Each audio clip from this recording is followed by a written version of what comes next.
हिंदुस्तान हिंदुस्तान हिंदुस्तान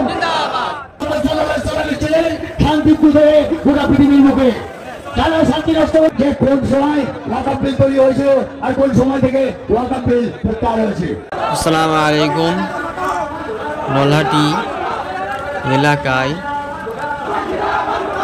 যত আশেপাশে গ্রাম আছে সব গ্রামের লোককে ওয়াকফ বিল প্রত্যাহারে একটা জনসভা করা হয় নলহাটি করিমপুর মাঠ ময়দানে। সেই সভাতে নলহাটির আশেপাশে যত এলাকার মানুষজন জনে জনে প্রত্যেক রাস্তায় মিছিল করে নলহাটি করিমপুর ময়দানে সবাই হাজির হয়ে যায়। সেই সভাতে এলাকার যত মুসলিম বা হিন্দু আর অন্যান্য যে ধর্মের মানুষ তারাও কিন্তু ওই সভায় যোগদান করেছিল।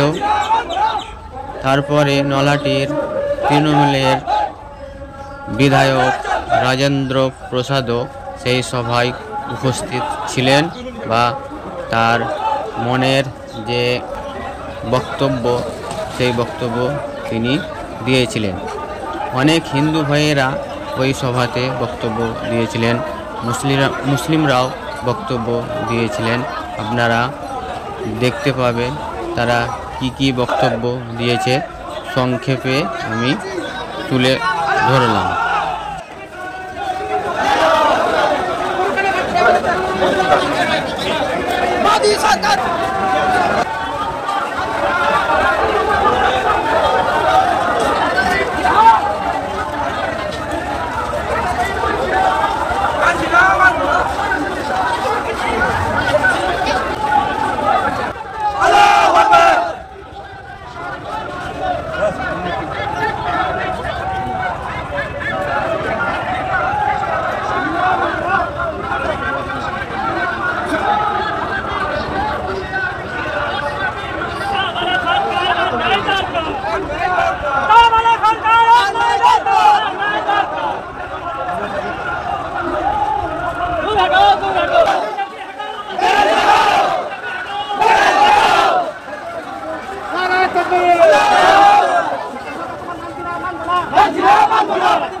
চলে আসি। যাই হোক, আজকে যে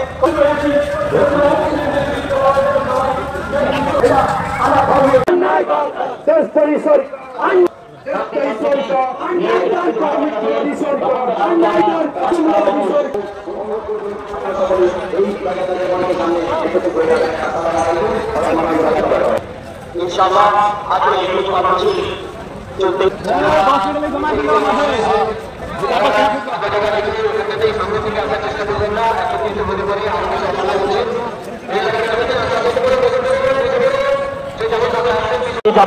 আপনাদেরকে বসতে বলছি, আপনারা বসুন। পিছনে যারা আসছে তারা বলবেন। আপনাদের বসতে বলছি, আপনারা বসুন, আরো শান্তি পাবেন। আপনারা আসুন পেরে বসুন। আমি দায়িত্ব নিয়ে বলছি, আপনারা শান্তি পাবেন। আপনাদের কাছে অনুরোধ, আপনারা বসে পড়ুন। প্রত্যেকের কাছে অনুরোধ, আমরা ইসলাম প্রেমী লোক, তাই আপনাদের বক্তব্য আর পেশকে বলছি আপনারা সামনে আসবেন। আর ইমাম সাহেবদের বলছি আপনারা সামনে, আপনাদের জন্য জায়গা রাখা হয়েছে। শুরু করুন। আসসালামু আলাইকুম।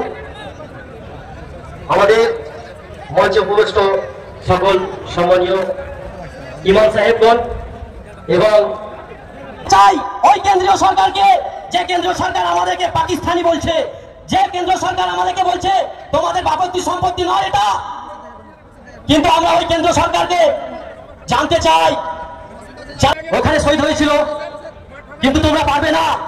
আমরা জানি কৃষক আন্দোলন যেভাবে শিক্ষা এবং সকল জাতি ধর্মবেশে নির্বিশেষে তারা সমর্থন করেছিল এবং সেই আইন প্রত্যাহার করতে কেন্দ্র সরকার বাধ্য হয়েছিল। আমরাও আমাদের জেহাদ ঘোষণা করব যেভাবে শিখরা তারা ঘোষণা করেন। বাপাস নিন, বন্দে মাতরম, জয় হিন্দ। আমাদের মৌলানা সাহেব বয়োজ্যেষ্ঠ ব্যক্তি আমাদেরকে আপনারা একটু লক্ষ্য রাখবেন যারা আমরা যে ধন্যবাদ পরিমল্যকে তিনি আমাদেরকে বোঝাতে চাইছিলেন যে আমাদের কেবল মাত্র যে ধর্ম বলে থাকি মুসলিম, সেই ইসলাম কেবল একটি ধর্ম নয়, আমরা যে হিন্দু বলে থাকি সেটি একটি ধর্ম নয়, বরং মানুষের ধর্ম হচ্ছে মানুষত্ব, মানুষের ধর্ম হচ্ছে মানবিকতা। এটাই হচ্ছে প্রকৃত ধর্ম। যেহেতু আর মুসলমান একই রক্ত একই জান, যেহেতু আমরা যদি কোনো এক মুসলিম ভাইয়ের গায়ে আঁচড় দিই, সেই গা থেকে যে শরীর থেকে যে রক্ত বেরোয়, ঠিক তেমন ভাবে এক মুসলিম ভাইয়ের গায়ে যেভাবে আমরা আঁচড় দিয়ে থাকি, সেই গা থেকেও একই। আসসালামু আলাইকুম। বিসমিল্লাহির রহমানির রহিম। তোমাকে আমাদের ভালো করতে হবে না, আমাদের ভালোর জন্য আমরাই যথেষ্ট। আমাদের বাপ-দাদাদের সম্পত্তি আমাদের জন্য দেওয়া হয়েছে। খুব শান্তিপ্রিয় জাতি, আমরা শান্তিভাবে আন্দোলন করে এই ওয়াকাফের সম্পত্তি আমরা দখল করে নিব। তোমরা বাধ্য হবে আমাদের এই আইনকে প্রত্যাহার করতে। আজ বলছো তাজমহল আমাদের, আজ বলছো লালকেল্লা আমাদের, আজ বলছো ওয়াকাফ আমাদের। আরে ভাই, করেছো তো শুধু কয়েকটা মহিল যেটা বাংলায় ঘোষণা বলে করে দেখিয়ে দিয়েছে আমাদের পূর্বপুরুষ। প্রতিরোধ করার জন্য এই আন্দোলন। প্রথম আপনারা প্রত্যেকে বসুন। এই আন্দোলন আজকে শেষ নয়, এই আন্দোলন আমাদেরকে চালিয়ে যেতে হবে। खून शामिल यहाँ के मिट्टी में किसी के बाप का हिंदुस्तान छोड़ी है। এই স্বাধীনতা সংগ্রামে মুসলিমরাই প্রথমে এগিয়ে এসেছিল। তাই আমাদের এই আন্দোলন চালিয়ে যাব। আমাদের এই আন্দোলন কোনো ধর্মের বিপক্ষে নয়, বরং আমাদের এই আন্দোলন কেন্দ্রীয় সরকারের বিপক্ষে। এই ভারতবর্ষের নাগরিক আমরা হিন্দু মুসলিম প্রত্যেকে এক অপরের এক সম্প্রীতি সহনশীলতা ভাতৃত্ব ভাব বজায় রেখে আমরা এই ভারতবর্ষের বুকে বেঁচে থাকতে চাই। প্রয়োজনে আমাদের বৃহত্তর আন্দোলনে আমরা নামবো, এতে কোনো আমাদের দ্বিধা নাই।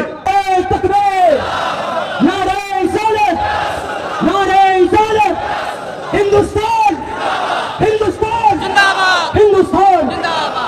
আমরা জানি ইসলাম হচ্ছে শান্তির দেশ। হযরত মুহাম্মদ সাল্লাল্লাহু আলাইহি ওয়াসাল্লাম ছিলেন শান্তি খুঁজে গোটা পৃথিবীর মুখে। যারা শান্তি নষ্ট করতে চায় তারা মুসলমান সম্প্রদায় একে সম্মান দিতে জানেন না। ওয়াকাফ বিলের বিরুদ্ধে করার জন্য এসেছি। ওয়াকাফ বিলে কি কি আছে আপনারা জানেন কি জানেন না জানি না, সেই আগ্রহে থাকা উচিত আপনাদের যে কোন সময় ওয়াকাফ বিল তৈরি হয়েছিল আর কোন সময় থেকে ওয়াকাফ বিল প্রত্যাহার হয়েছে।